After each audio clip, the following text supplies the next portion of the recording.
Hello,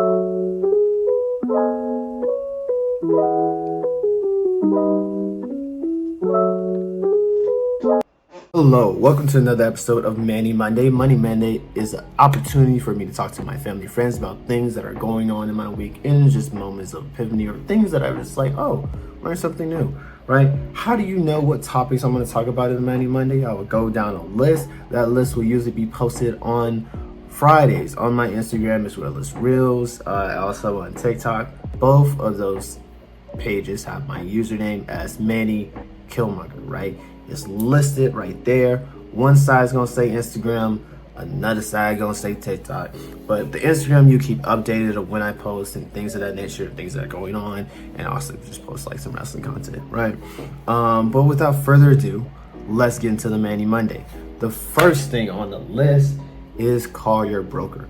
I realize that there's a lot of value in having these conversations, especially with services that you pay for, right? So I have a individual broker account, and it's one of the many accounts that I have at 401k, Roth IRA, and all the other shit, right?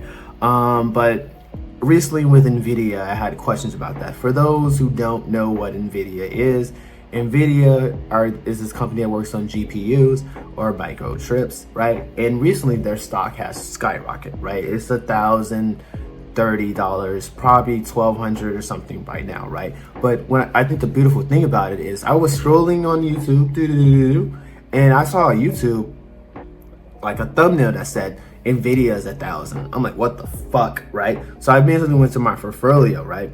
And I saw that NVIDIA was in fact $1,000 a share. So I took $50 back in 2020 when I was in college, because when I was in college, I got a portfolio, so I started buying the fuck out of stocks. And I bought 4 shares of NVIDIA for $50.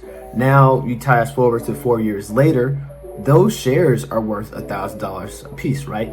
And then a friend told me, hey, don't even sell those NVIDIA stocks because they're going to do a split.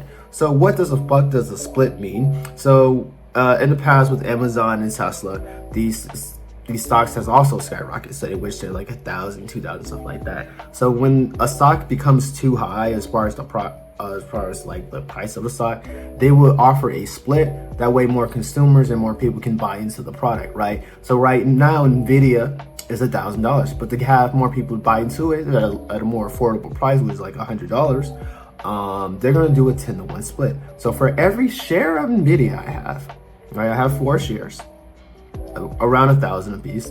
They're gonna divide that bitch into 10 shares. So I'll have 10 shares of NVIDIA, and I hope they all skyrocket to fucking 1,000 again. It's gonna be my ticket out the hood, okay? I currently do not live in the hood, but I'm banking on NVIDIA to take me out of the hood. It's a beautiful thing, but the call your broker thing is like, I thought like, hey, I had these questions about the stock market, all this other shit. He explained themes, mutual funds. I realized I really wasn't investing in S&P 500. I really was investing into a mock S&P 500. But let's take things back. First, get an individual broker account if you do not have one, right? And the second thing is utilize the resources available to you. You can crawl your brokerage firm and ask 1,000 fucking questions, right? At least with my experience, I asked 1,000 questions, and he wasn't trying to sell me on anything. He's like, hey, Manny, what do you need? Here's my extension if you call me if you need any questions, right? Fuck, I lost his number. Fuck. I'll find it later. But I appreciate me having an account, being valued as a customer, and be able to call and ask about any questions that I may have. And we just literally talked about stocks for an hour. I know this first half of the video might have been boring to some people because we're talking about stocks. But moving on to the second order of business is check-in.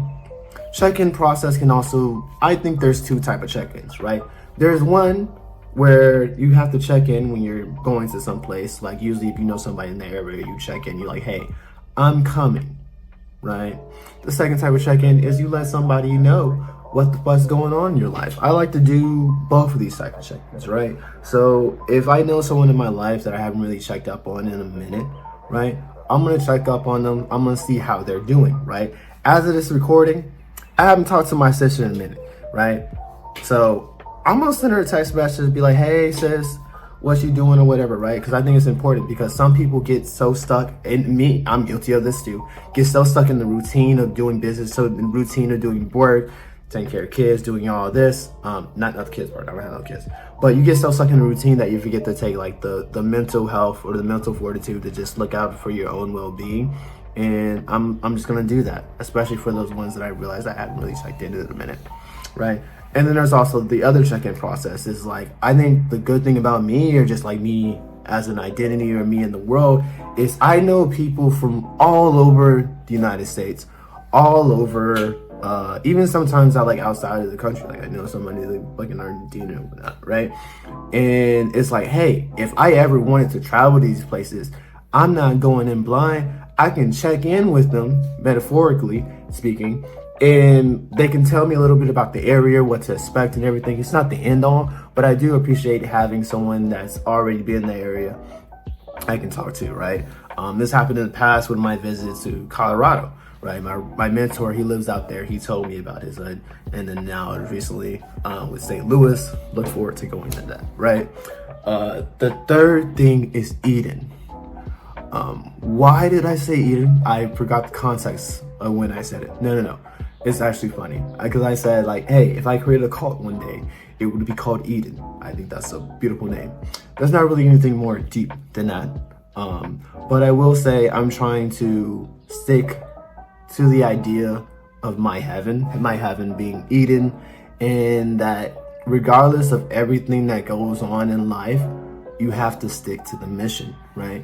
It's so easy, at least for me, to slip back into the mode of like, all the shit is going wrong in my life. Nothing is going the way that I wanted to. I gotta give up, or I shouldn't do anything, or like, no, Manny, the money. What about the money? You can always make the money back, you know? Maybe I'm speaking from a point of privilege when I say that shit, but like, no, like the experience. When I'm sitting in my rocking chair, I'm gonna remember the experiences that I had. I won't remember the fucking money in the grand scheme of things. So like, I'm saying for the time being, fuck money. I'm going to experience life. I'm going on a fucking vacation. The current issue at hand is my car transmission is being replaced.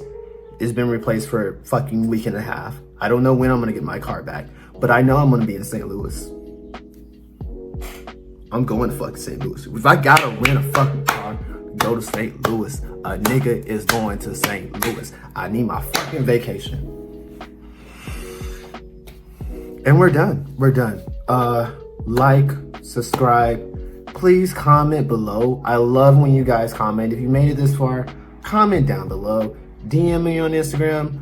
I'm replying to the shit, okay? I want to build a sense of community on these many Mondays.